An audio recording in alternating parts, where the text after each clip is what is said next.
خودش دعوتگر اسلام بی ادبی میکنه در مقابل خالق جهان. عشق خدا در دل، عشق خدا به عمل، عشق رسول خدا به عمل. استخدام کلمه عاشق به ذات ذوالجلال از نگاه عقیده بی ادبی هست و بی ادبی در عقیده کفر است. یکی بی ادبی در مقابل یک انسان عادی هست. تصور بکن این دو کلمه زشتی که به مادرت استعمال کردن نمیتونی، به پدرت استعمال کردن نمیتونی، به استادت استعمال کردن نمیتونی، خفه میشه. اگر کسی مرا بگه که والا این نامه را برای استاد دایی عاشق فرستادم، ما بسیاری وقتا شاید چیزی برش نگویم، لکن قلبا از پیشش متاثر هستم، میگم بسیار بیادب انسان است.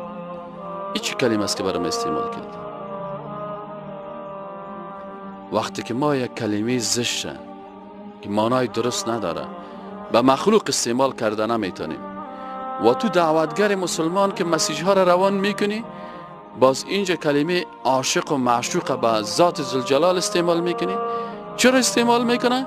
به خاطر ازی که این سیدی درس عقیده را نه خودش شنیده، نه فامیل خود نشان داده و نه در درس عقیده آمده و فقط اینمی قسم که والا صاحب دین دیگه هر کس که هرچی خواست